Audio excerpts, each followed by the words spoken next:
तो भाई ट्रेलर की शुरुआत होती है कंधार हाईजैक वाले सीन से। अब पहली नजर में लगेगा कि यह बस पहले पार्ट का रिकैप है, लेकिन मुझे ऐसा बिल्कुल नहीं लगता। अब जरा इस फाइट सीन पर ध्यान दो। ट्रेलर में हमें इसके कुछ स्निपेट्स बार बार देखने को मिलते हैं, और अगर आप बैकग्राउंड नोटिस करो, अब ट्रेलर के डायलॉग्स पर भी थोड़ा ध्यान देते हैं।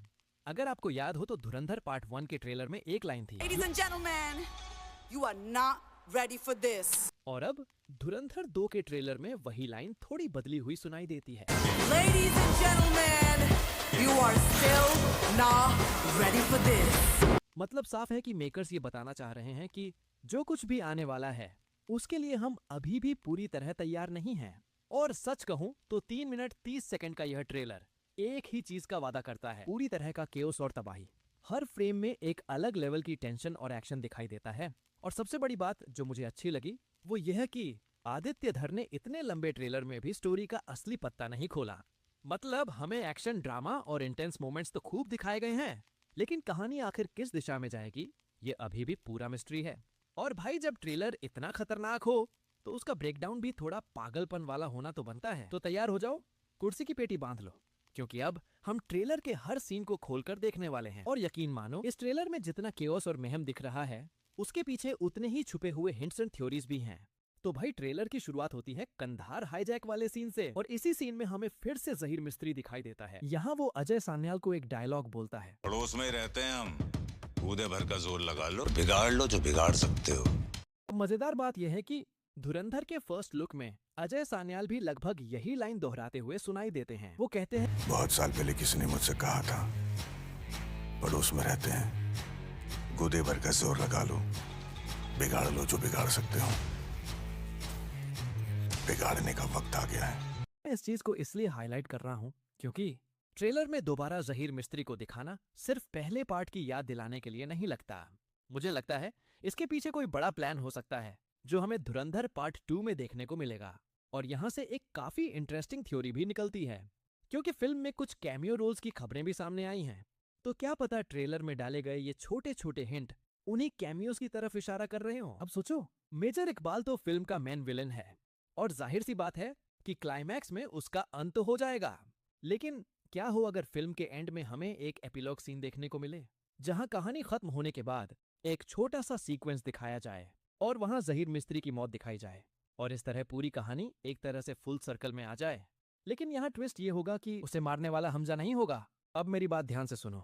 असल जिंदगी में जहीर मिस्त्री की मौत 2022 में हुई थी, जहां एक अनजान गनमैन ने उसे गोली मार दी थी। तो क्या पता धुरंधर पार्ट 2 उस अननोन गनमैन को एक बैक स्टोरी दे दे, यानी फिल्म में दिखाया जाए कि मेजर इकबाल को खत्म करने और पाकिस्तान के अंडरवर्ल्ड नेटवर्क को तोड़ने के बाद हमजा का मिशन पूरा हो जाता है, और उसके बाद इंडियन इंटेलिजेंस इसी तरह के और एजेंट्स को ट्रेन करके दुनिया भर में ऐसे ऑपरेशंस पर भेजती है। अब यहाँ एक और दिलचस्प चीज है, क्योंकि रिपोर्ट्स के मुताबिक यामी गौतम के अलावा भी फिल्म में एक और कैमियो बताया जा रहा है। तो क्या पता वो कैमियो उसी एजेंट का हो जो फिल्म के आखिर में आकर जहीर मिस्त्री को खत्म करता है। और ये भी हो सकता है कि वो एजेंट खुद यामी गौतम ही निकले। इस तरह का सीन एक एपिलॉग की तरह काम करेगा, जहां हमें यह दिखाया जाएगा कि ऑपरेशन धुरंधर खत्म जरूर हुआ है, लेकिन मिशन अभी भी जारी है। मतलब आतंकवाद के खिलाफ ये लड़ाई रुकने वाली नहीं है, और यहीं से शुरू होगी उस अननोन गनमैन की कहानी, जहां हमजा एक तरह से उस मिशन का पायलट बनता है। और भाई एक चीज जो मुझे ट्रेलर में बहुत बढ़िया लगी वो है इसका एडिटिंग पैटर्न। क्योंकि एक जगह जहीर मिस्त्री कहता है कि हिंदू बहुत डरपोक कौम है, और ठीक उसी डायलॉग के साथ हमें कुछ ऐसे शॉट्स दिखाए जाते हैं जहां जसीरत की झलक मिलती है। मतलब एडिटिंग के जरिए मेकर्स ये दिखा रहे हैं कि जिस कौम को वो डरपोक समझ रहा है, वही लोग उसके देश में घुसकर उसकी पूरी प्लानिंग उलटने वाले हैं। इसके बाद ट्रेलर में एक और इंटरेस्टिंग सीन आता है, जहां रहमान डकैत और उजैर के पोस्टर्स को आग लगाई जा रही है। अगर आप इस फ्रेम को ध्यान से देखो तो साइड में एक बंदा दिखाई देता है, और वो है अरशद पप्पू, जो कि असल में ब्लोच गैंग का राइवल माना जाता है। अब इसका मतलब क्या निकलता है? मतलब यह है कि रहमान डकैत की मौत के बाद उसकी गैंग काफी कमजोर हो चुकी है, और इसी मौके का फायदा उठाकर अरशद पप्पू उनके इलाके में घुसकर खुलेआम उनके पोस्टर जला रहा है। और यहीं से शुरू होती है लियारी गैंग वॉर्स की कहानी, जो कि इस फिल्म का एक बड़ा सब्जेक्ट होने वाला है। अगर रियल लाइफ की बात करें तो 2009 में रहमान डकैत की मौत के बाद लियारी में कंट्रोल पाने के लिए अरशद पप्पू ने ही गैंग वॉर को भड़काया था, और उसकी टक्कर थी उजैर बलोच से, जो रहमान डकैत के बाद गैंग का अगला बड़ा नाम बनकर सामने आया। अब मैंने अपनी पिछली वीडियो में भी ये कहा था कि हमजा सीधे जाकर लियारी का किंग नहीं बनेगा। सबसे पहले उजैर ही गैंग की कमान संभालेगा और रहमान की मौत का बदला लेने के लिए मैदान में उतरेगा। और ट्रेलर में हमें इसके छोटे छोटे हिंट्स भी मिल जाते हैं, जहां ऐसा लग रहा है कि लियारी पूरा कियोस मोड में जाने वाला है। हर तरफ गैंग वॉर, बदला और पावर की लड़ाई। असल में उजैर और अरशद पप्पू के बीच यह टकराव कई साल तक चला, लगभग 2013 तक। और आखिर में कहानी वहां पहुंचती है जहां उजैर ने अरशद पप्पू और उसके लोगों को खत्म कर दिया था। अब अगर ट्रेलर का ये शॉट देखो जहां उजैर किसी का सिर कुचलता हुआ दिखाई दे रहा है, तो काफी हद तक ये उसी घटना की तरफ इशारा करता है। और अगर ऐसा है तो फिल्म में हमें उजैर का काफी खतरनाक और वायलेंट अवतार देखने को मिलने वाला है, क्योंकि रहमान की मौत के बाद वो पूरी तरह रैम्पेज मोड में चला गया था। और सच बताऊं तो स्क्रीन पर ये गैंग वॉर वाला ट्रैक देखने में काफी मजा आने वाला है। अब भाई यहाँ एक पर्टिकुलर सीन पर थोड़ा ध्यान देना पड़ेगा। देखो, इस शॉट में जो गियर एक्सल दिखाई दे रहा है और जिस बंदे को हम इससे हमला करते देखते हैं, वो और कोई नहीं बल्कि हमजा है। अब अगर आपको याद हो तो यही सीन हमें धुरंधर के फर्स्ट लुक में भी दिखाया गया था, बस एंगल थोड़ा अलग था। मतलब साफ है कि यह एक ही फाइट सीन है जिसे ट्रेलर में अलग अलग एंगल से दिखाया जा रहा है। और ट्रेलर में इसके 2-3 छोटे स्निपेट्स भी बिखरे हुए मिल जाते हैं। अब जरा बैकग्राउंड पे नजर डालो।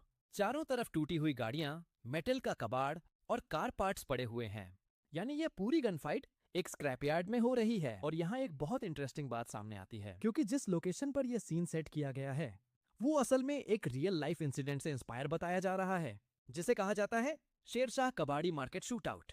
अब जो लोग नहीं जानते उन्हें बता दूं कि शेरशाह कबाड़ी मार्केट कराची की सबसे पुरानी और सबसे बड़ी स्क्रैप मार्केट मानी जाती है। यहाँ ज्यादातर कार पार्ट्स, मशीनरी और मेटल स्क्रैप का बड़ा कारोबार होता है। और इसी वजह से ट्रेलर में दिख रही लोकेशन भी काफी हद तक उसी जगह से मिलती जुलती लगती है। अब ये जगह इसलिए भी मशहूर है क्योंकि 2010 से लेकर 2013 के बीच यह इलाका लगभग बैटलफील्ड बन गया था, जहां अक्सर उजैर बलोच और अरशद पप्पू के गैंग के बीच टकराव होते रहते थे। अगर आप टाइमलाइन देखो तो फिल्म की कहानी भी लगभग उसी पीरियड के आसपास घूमती नजर आ रही है, यानी काफी संभावना है कि यह खास घटना भी फिल्म में दिखाई जाएगी। और अगर ऐसा हुआ तो ये कहानी का एक बड़ा टर्निंग पॉइंट हो सकता है, क्योंकि इसी तरह के कॉन्फ्लिक्ट्स के बाद लियारी का अंडरवर्ल्ड पूरी तरह बदल गया था। असल में शेरशाह कबाड़ी शूटआउट की वजह से लियारी में काफी मौतें, नुकसान और डर का माहौल पैदा हो गया था। पूरा इलाका कई दिनों तक खौफ में जी रहा था। और फिर इसी साल यानी 2013 में उजैर बलोच ने आखिरकार अरशद पप्पू को खत्म कर दिया, जिसके बाद सिंध सरकार ने उसके खिलाफ रेड वारंट जारी कर दिया। और हालात ऐसे बन गए कि उजैर को 2014 में पाकिस्तान छोड़कर भागना पड़ा। अब यहाँ एक दिलचस्प फिल्मी संभावना बनती है। हो सकता है फिल्म में भी ऐसा ही दिखाया जाए कि जाने से पहले उजैर अपनी गैंग का कंट्रोल हमजा को सौंप कर जाता है। लेकिन कहानी यहीं खत्म नहीं होती, क्योंकि 2015 में उजैर बलोच को इंटरपोल ने दुबई में गिरफ्तार कर लिया था। अब जरा ये थ्योरी सुनो, क्या पता फिल्म में ये ट्विस्ट दिखाया जाए कि इंटरपोल को उजैर की लोकेशन देने वाला खुद हमजा ही हो, क्योंकि उजैर कहाँ छुपा है यह जानकारी शायद सबसे ज्यादा हमजा को ही होगी। और अगर हमजा ही उसे पकड़ा देता है तो वह यह सुनिश्चित कर सकता है कि उजैर कभी वापस लियारी ना लौटे। और यहीं से रास्ता साफ हो जाएगा कि हमजा पूरी तरह से बलोच गैंग का कंट्रोल अपने हाथ में ले ले। अब बात करते हैं जसकृत के इस शॉट की। इस सीन में हम उसे गन फाइट करते हुए देखते हैं, लेकिन अगर आप बैकग्राउंड पर ध्यान दो तो एक दिलचस्प डिटेल दिखाई देती है। पीछे गेंदे के फूलों की मालाएं टंगी हुई हैं, जिससे यह अंदाजा लगाया जा सकता है कि यह शायद किसी शादी या फैमिली फंक्शन वाला घर है जहां यह अटैक हो रहा है। और जसकृत यहाँ सीधे घुसकर लोगों पर हमला करता हुआ दिख रहा है। अब इस सीन के कुछ छोटे छोटे ग्लिम्स हमें पहले टीजर में भी देखने को मिले थे, जहां वह काफी ब्रूटल तरीके से कुछ लोगों को खत्म करता दिखाई देता है। और यही चीज मैंने अपनी पिछली वीडियो में भी कही थी कि जसकृत की बैक स्टोरी शायद पंजाब इंसर्जेंसी से जुड़ी हो सकती है, क्योंकि उस दौर में खालिस्तानी उग्रवादियों ने सिर्फ सरकारी लोगों को ही नहीं बल्कि कई ऐसे सिख परिवारों को भी निशाना बनाया था जो उनकी सोच के खिलाफ थे। तो हो सकता है कि जसकृत के माता पिता भी उन्हीं लोगों में शामिल हों जिन्हें उस समय मार दिया गया था। और अब जो अटैक हम ट्रेलर में देख रहे हैं वो असल में उसी का बदला हो सकता है। मतलब जसकृत जिन लोगों के घर में घुसकर हमला कर रहा है, संभव है कि वही लोग उसके माता पिता की मौत के जिम्मेदार हों। अब इसके तुरंत बाद जो अगला सीन आता है वो भी काफी इंटरेस्टिंग है, जहां हम जसकृत को आर्मी ट्रेनिंग लेते हुए देखते हैं। अगर आप ध्यान से देखो तो वह गन पकड़ने का तरीका काफी प्रोफेशनल लग रहा है। और ट्रेलर के दूसरे शॉट्स में भी वह लगभग उसी तरीके से हथियार पकड़ता दिखाई देता है, जिससे यह इशारा मिलता है कि इस समय तक वह पूरी तरह ट्रेंड कॉम्बैटेंट बन चुका है। अब यहाँ एक और संभावना बनती है, हो सकता है कि जसकृत पहले से ही इंडियन आर्मी का हिस्सा रहा हो, और खास तौर पर बलिदान रेजिमेंट का, क्योंकि ट्रेलर में एक जगह उसकी शर्ट पर यह नाम साफ दिखाई देता है। तो कहानी कुछ इस तरह भी हो सकती है। उसके माता पिता की हत्या होती है, फिर गुस्से और बदले की आग में वह उन सभी लोगों को मार देता है जो उस घटना के जिम्मेदार थे, लेकिन क्योंकि यह सब उसने पर्सनल बदले में किया, इसलिए उसके खिलाफ कोर्ट मार्शल हो जाता है और उसे जेल जाना पड़ता है। और फिर बाद में उसे प्रोजेक्ट धुरंधर के लिए चुना जाता है, क्योंकि उसके अंदर लड़ने की स्किल भी है और उसका मकसद सिर्फ अपराध करना नहीं बल्कि न्याय लेना था। और शायद यही वजह है कि वह इस खतरनाक मिशन के लिए परफेक्ट कैंडिडेट बन जाता है। और भाई, यहाँ एक बहुत शानदार पैरेलल देखने को मिलता है। अगर आप इन दोनों सीन को ध्यान से देखो तो एक चीज कॉमन है, दोनों जगह जसकृत के आसपास सिर्फ तबाही दिखाई दे रही है। एक सीन में उसके घर में आग लगी हुई है और दूसरे में लियारी का इलाका जलता हुआ दिखाई देता है। अब इसका सिंबॉलिक मतलब भी काफी इंटरेस्टिंग हो सकता है। पहले किसी ने जसकृत के घर पर हमला किया, उसके माता पिता को मार दिया, तो अब जसकृत उसी दर्द का बदला लेने के लिए दुश्मनों के घर में घुसकर सब कुछ तबाह कर रहा है। और अगर इसे बड़े लेवल पर देखें तो कहानी कुछ इस तरह बनती है, पहले पाकिस्तान ने भारत यानी जसकृत के घर पर हमला किया और अब जसकृत उनके इलाके में घुसकर सब कुछ तहस नहस करने निकला है। अब जरा इस बंदे पे ध्यान दो जिससे हमजा की फाइट दिखाई जा रही है। अगर ट्रेलर के दूसरे फ्रेम को क्लोजली देखो तो साफ समझ आता है कि यह कैरेक्टर साजिद मीर हो सकता है, जो कि छोटपी से 11 अटैक के प्लानर्स में से एक माना जाता है। और ट्रेलर में ऐसा लग रहा है कि हमजा उसी से भिड़ रहा है। अब सवाल यह है कि क्या हमजा उसे सच में खत्म कर देगा? ये अभी थोड़ा सवाल बना हुआ है, क्योंकि असल में साजिद मीर की मौत 2023 में बताई गई थी। तो फिल्म में दो चीजें हो सकती हैं, या तो वह इस फाइट में घायल होकर भाग जाता है, या फिर मेकर्स क्रिएटिव लिबर्टी लेकर दिखा दें कि हमजा ने उसे वहीं खत्म कर दिया। अब आगे ट्रेलर में एक और शॉट आता है जहां हमजा एक कार में बैठकर जा रहा है, और अगर ध्यान से देखो तो कार ड्राइव कर रहा है रिजवान, और ऐसा लगता है कि ये दोनों बलोच कैंप की तरफ जा रहे हैं, जहां शायद हमें शेर बलोच वाला बड़ा सीक्वेंस देखने को मिलने वाला है। अब यहाँ एक छोटा सा सवाल भी बनता है, अगर आपको याद हो तो पहले पार्ट में एक खास गाना उस सीन में इस्तेमाल किया गया था, तो अब देखना दिलचस्प होगा कि इस बार उस सीक्वेंस में कौन सा गाना बजने वाला है। अब इसके बाद एक और फ्रेम आता है जो काफी इंटरेस्टिंग है। अगर आप ध्यान से देखो तो वहाँ रहमान की वही कुर्सी दिखाई देती है, और यह वही कमरा लगता है जहाँ रहमान बैठा करता था। तो काफी संभावना है कि यह सीन उस मोमेंट का हो सकता है जब हमजा पूरी तरह लियारी का किंग बन जाता है, यानी Sher Baloch and king of Lyari. और फिर आता है जसकृत का एक जबरदस्त शॉट, जहां उसके पीछे चक्री वाला पटाखा घूम रहा है और बीच में जसकृत खड़ा है अपने डेडली अवतार में। सच बताऊं तो जसकृत वाले सीक्वेंस के लिए मैं खुद काफी एक्साइटेड हूँ, क्योंकि अगर आप गौर करो तो इस पूरे शॉट में एक सिंबोलिज्म भी दिखाई देता है। जैसे पीछे जो फायरवर्क का गोल सर्कल बन रहा है वह कहीं ना कहीं भगवान शिव के नटराज रूप की याद दिलाता है। नटराज के रूप में भी उनके पीछे एक कॉस्मिक एनर्जी का सर्कल दिखाया जाता है और शिव को विनाश का देवता भी माना जाता है। तो यहाँ ये विजुअल शायद जसकृत के गुस्से और विनाशकारी रूप को रिप्रेजेंट कर रहा है। और भाई, अगर ये थ्योरी सही निकली तो इस फिल्म में रणवीर सिंह का पूरा गॉड मोड देखने को मिलने वाला है, क्योंकि यहाँ तो साफ दिख रहा है हमजा इस बार मजाक के मूड में बिल्कुल नहीं है। और भाई, इसके बाद ट्रेलर में चौधरी असलम की एंट्री होती है, और इस बार ऐसा लग रहा है कि पहले पार्ट के मुकाबले उनका रोल काफी बड़ा होने वाला है, क्योंकि जब लियारी में गैंग वॉर्स अपने पीक पर पहुंच गए थे तब असल जिंदगी में चौधरी असलम ने ही ऑपरेशन लियारी शुरू किया था, जिसका मकसद था वहां मौजूद सारे गैंग्स को खत्म करना और इलाके को कंट्रोल में लाना। तो फिल्म में भी शायद वही चीज हमें बड़े लेवल पर देखने को मिले। और सच कहूं तो उनका जो थोड़ा फनी लेकिन खतरनाक पर्सोना है वो स्क्रीन पर देखना काफी मजेदार होने वाला है। अब ये सीन देखो जहां चौधरी असलम एक बड़े एक्सप्लोजन से दूर चलते हुए दिखते हैं, पूरी तरह ऑरा वाला मोमेंट लग रहा है। अब एक और शॉट देखो जहां चौधरी असलम एक हाथ से ग्रेनेड लॉन्चर चला रहे हैं, लेकिन यहाँ जो छोटी सी डिटेल मुझे पसंद आई वो ये है कि फायर करते वक्त उनके हाथ हल्के हल्के कांपते दिखाई देते हैं, जो कि बिल्कुल लॉजिकल है क्योंकि ग्रेनेड लॉन्चर का रिकॉइल काफी ज्यादा होता है। मतलब मेकर्स ने इस सीन में थोड़ा रियलिस्टिक टच देने की कोशिश की है। अब इसके बाद एक और दिलचस्प फ्रेम आता है जहां हमजा लोगों में पैसे बांटता हुआ दिखाई देता है, और अगर ध्यान से देखो तो वहां जमील भी आसपास नजर आता है। अब इसी सीन में थोड़ा साइड में एक पोस्टर भी दिखाई देता है, और वह पोस्टर है नवाज शरीफ का। यानी साफ है कि यह सीन शायद उनके पॉलिटिकल जीत के जश्न से जुड़ा हो सकता है, क्योंकि अगर टाइमलाइन देखें तो नवाज शरीफ 3 बार पाकिस्तान के प्रधानमंत्री बने थे, 1990, 1997 और 2013 में। और फिल्म की कहानी जिस टाइम पीरियड में चल रही है उसके हिसाब से 2013 वाला टाइम सबसे ज्यादा मैच करता है।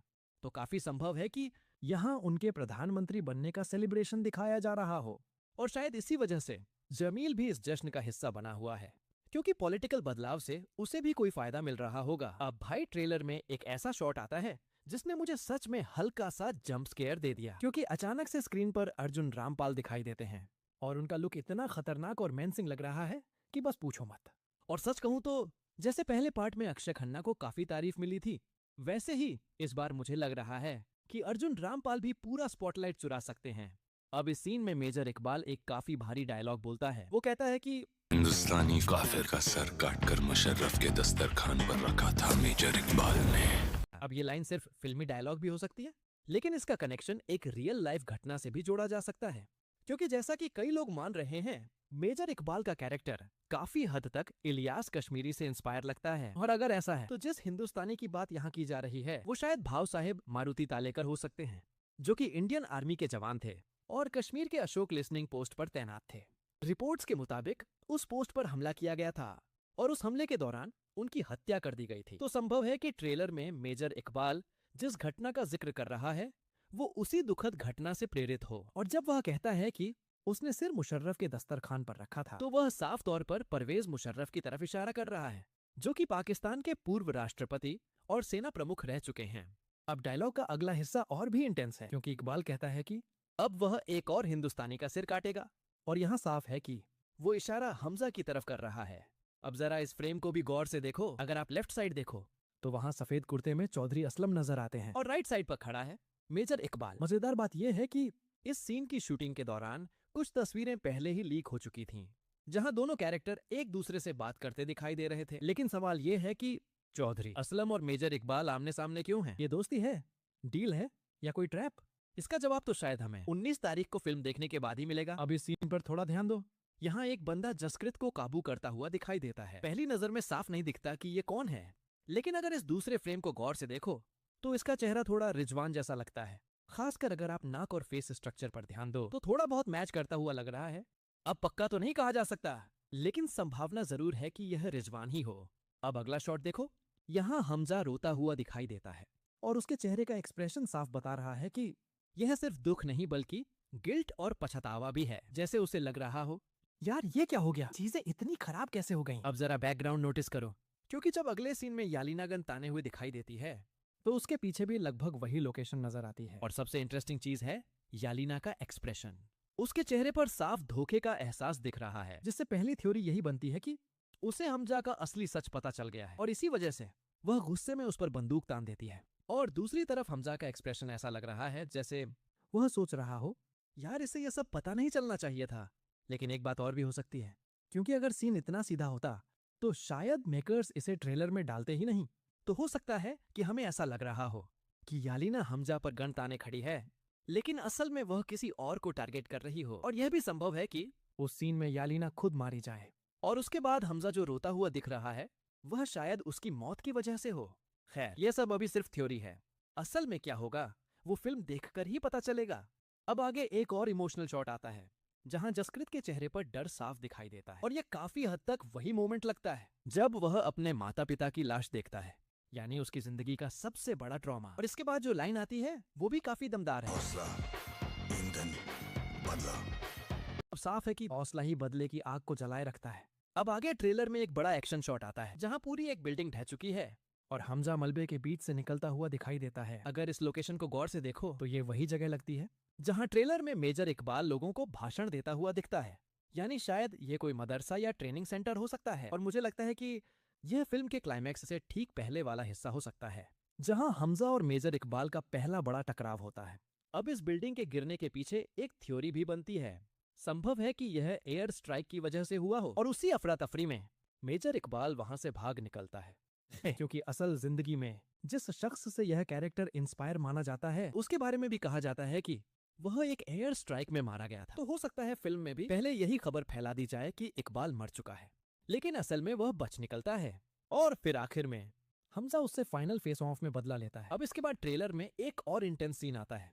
यहाँ जरा हमजा के कपड़ों और गियर पर ध्यान दो, क्योंकि यह वही मोमेंट लगता है जब वह मेजर इकबाल पर सीधा हमला करने पहुंचता है। और अगर फ्रेम को थोड़ा ध्यान से देखो तो यहाँ एक और दिलचस्प चीज नजर आती है। हमजा के आसपास पाकिस्तानी आर्मी के सैनिक भी दिखाई दे रहे हैं। आप उनके यूनिफॉर्म पर आर्मी बैज भी देख सकते हो। अब सवाल ये उठता है कि पाक आर्मी खुद इकबाल पर हमला क्यों कर रही है? तो इसका एक रियल लाइफ कनेक्शन भी हो सकता है। जिस शख्स से मेजर इकबाल का कैरेक्टर इंस्पायर माना जा रहा है, वह बाद में अल कायदा से जुड़ गया था और एक बड़े नेटवर्क का हिस्सा बन गया था। और उस दौर में कई ऐसी घटनाएं हुई थीं, जिसकी वजह से वह पाकिस्तान स्टेट के लिए भी खतरा बन गया था। तो संभव है कि फिल्म में भी उसे स्टेट का दुश्मन दिखाया जाए और इसी वजह से यहाँ पाक आर्मी भी उस पर अटैक करते हुए दिखाई दे रही हो। लेकिन यहाँ एक और सवाल है, हमजा इनके साथ कैसे काम कर रहा है?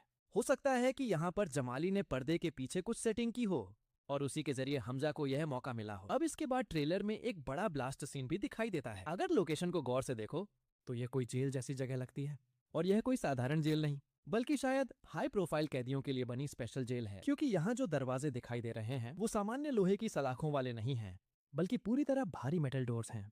और इसी जगह पर एक बड़ा धमाका होता है। अब यहाँ एक और थ्योरी निकलती है, क्योंकि हमजा की लिस्ट में एक नाम है भुट्टावी, जो असल में उस शख्स से प्रेरित माना जा रहा है जो 26 गिलान अटैक के प्लानर्स में शामिल बताया जाता था।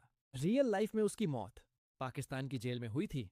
हालांकि रिपोर्ट्स के मुताबिक वजह हार्ट अटैक बताई गई थी और साल था 2023। लेकिन फिल्म में क्या पता मेकर्स क्रिएटिव लिबर्टी लेते हुए उस घटना को थोड़ा बदल दें, यानी जहां असल जिंदगी में हार्ट अटैक हुआ, फिल्म में वही मौत इस जेल ब्लास्ट के जरिए दिखाई जाए और टाइमलाइन भी थोड़ा एडजस्ट कर दी जाए। खैर, यह सिर्फ एक संभावना है। अब इसके बाद ट्रेलर में कुछ और बड़े एक्शन सीक्वेंस देखने को मिलते हैं, और सच बताऊं तो एक्शन के मामले में आदित्य धर इस बार पूरी तरह फुल क्रेजी मोड में नजर आ रहे हैं। जो स्केल दिख रहा है वो काफी बड़ा है, लेकिन फिर भी ओवर द टॉप नहीं लग रहा। मतलब सब कुछ काफी टेक्निकली साउंड और रियलिस्टिक लग रहा है। और अगर हम उनकी पिछली फिल्मों को देखें तो ये कहना गलत नहीं होगा कि एक्शन डिजाइन के मामले में आदित्य धर हमेशा मजबूत रहे हैं। तो उम्मीद यही है कि इस फिल्म के जरिए वह इंडियन एक्शन सिनेमा का लेवल थोड़ा और ऊपर ले जाएं। ट्रेलर के एक छोटे से फ्रेम में हमें एक बहुत इंटरेस्टिंग डिटेल देखने को मिलती है। यहीं से ये भी अंदाजा लग जाता है कि जसकीरत सिंहरंगी को आखिर ट्रेनिंग किसने दी थी, क्योंकि जिस लोकेशन पर जसकीरत की ट्रेनिंग दिखाई गई है उसी जगह पर एक शॉट में बंसल खड़ा हुआ नजर आता है। यानी यहाँ से यह काफी हद तक कंफर्म माना जा सकता है कि अजय सान्याल के साथ जो बंसल नाम का कैरेक्टर दिखाया गया है वही शायद वह इंसान है जिसने कभी जसकीरत को ट्रेन किया था। और फिर ट्रेलर अपने सबसे पावरफुल डायलॉग के साथ खत्म होता है, तो मुस्तकबिल अब हिंदुस्तान तय करेगा। ये लाइन सुनते ही सीधा गूज़बम्प्स आ जाते हैं। और बस यहीं पर धुरंधर 2 का ट्रेलर खत्म हो जाता है। तो भाई ये था धुरंधर 2 ट्रेलर का पूरा ब्रेकडाउन।